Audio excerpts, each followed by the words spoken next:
नीरव व्यवस्था आनंद वचनामृतम 23वां खंड। 16 सूत्र 16 पॉइंट के विषय में कहा गया है कि आचार्य अथवा वरिष्ठ साधक इस बात को देखेंगे कि तुम उचित रूप से उसका पालन करते हो कि नहीं। इसी तरह मैंने सबको निर्देश दिया है, किसी को भी किसी तरह की छूट नहीं है। यहाँ मुझे एक विशेष चीज कहनी है। यदि किसी वरिष्ठ साधक या तात्विक या आचार्य अवधूत अवधूतिका का आचरण 16 सूत्र के विरुद्ध जाता है, तब तुम्हें नीरव व्यवस्था लेनी चाहिए। नीरव व्यवस्था क्या है? मान लो कोई आचार्य है जो विधि निषेधों के विषय में उपदेश देता है और इसके अन्य विषयों में व्यवस्था देता है, किंतु मान लो उदाहरण के लिए वह गुप्त रूप से संभावित अपनी संतानों में वैवाहिक जोड़ी के लिए जाति का पता लगाता है, तब यहाँ आचार्य या अवधूत या तात्विक परिषद का दायित्व हो जाता है कि वह उसके विरुद्ध उचित कार्रवाई करे।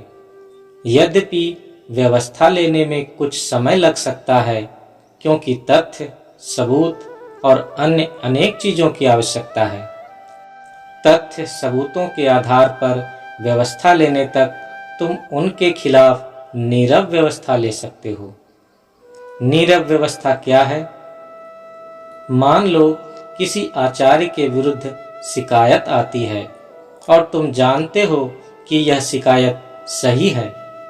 आचार्य बोर्ड का उस आचार्य के विरुद्ध व्यवस्था लेने में 2 महीने, 4 महीने या साल भर लग सकता है, किंतु तुम्हें इतने लंबे समय तक निर्णय की प्रतीक्षा करने की क्या जरूरत है? उस अवस्था में तुम्हें नीरव व्यवस्था लेनी चाहिए, अर्थात तुम उसके आचार्य सीट को स्वीकार मत करो। यह मानवाधिकार का प्रश्न है, क्योंकि आचरणात् पाठयति यह सह आचार्य। जो अपने आचरण के द्वारा शिक्षा देता है वह आचार्य है। यदि तुम किसी के आचरण और व्यवहार से कुछ भी शिक्षा नहीं ले सके, तो उस व्यक्ति को आचार्य के रूप में तुम्हें क्यों स्वीकार करना चाहिए? बोर्ड को अपना काम करने दो। बोर्ड की अपनी कार्यप्रणाली है और आचार्य बोर्ड निश्चय ही उचित समय पर उचित कार्रवाई करेगा। तब तक के लिए दोषी आचार्य के खिलाफ तुम नीरव व्यवस्था लो। और इस नीरव व्यवस्था की प्रकृति कैसी रहेगी? तुम उस व्यक्ति को आचार्य रूप में स्वीकृति मत दो। तुम उस व्यक्ति को आचार्य रूप में स्वीकार नहीं करोगे। मैं तुम्हें इस अधिकार को देता हूँ। मैं तुमसे कभी कोई जवाब तलब नहीं करूँगा कि उस व्यक्ति की अवज्ञा तुमने क्यों की। अपने उदात्त आचरण को अभिप्रकाशित करके ही मनुष्य आदर का पात्र होता है। यद्यपि यह आचरण नियमों में उल्लिखित नहीं है, किंतु मेरा यह निश्चित मत है कि यदि कोई व्यक्ति वैवाहिक मामलों में अपने भाई, बहन, पुत्र अथवा पुत्रियों के विवाह में क्रांतिकारी विवाह पद्धति को व्यवहार में नहीं लाता है, तो हम उस व्यक्ति को आचार्य बनने की अनुमति नहीं देंगे। इस तरह उनके आचार्य बनने और उसके अधिकारों को उपयोग करने का दरवाजा उनके लिए बंद हो जाएगा।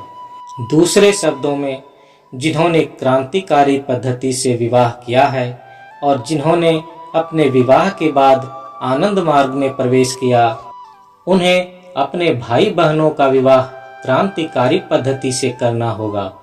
और यदि उनके भाई और बहन पहले से विवाहित हैं, तब उन्हें अपने बेटे और बेटियों का विवाह क्रांतिकारी पद्धति से करना चाहिए।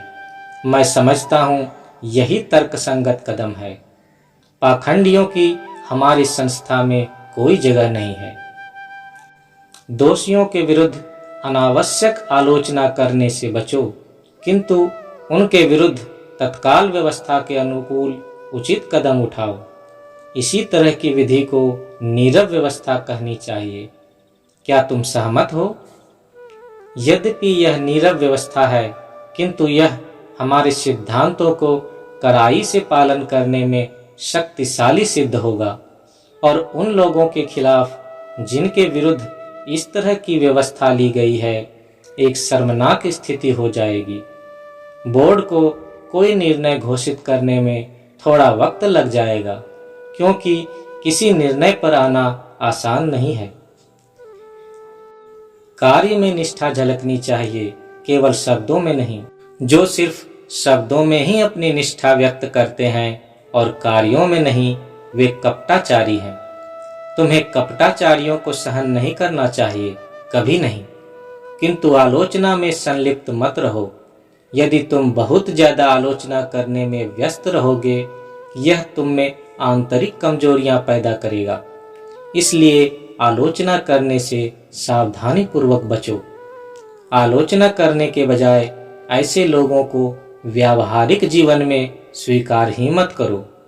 यदि किसी का आचरण उदात्त नहीं है, वह आचार्य नहीं है।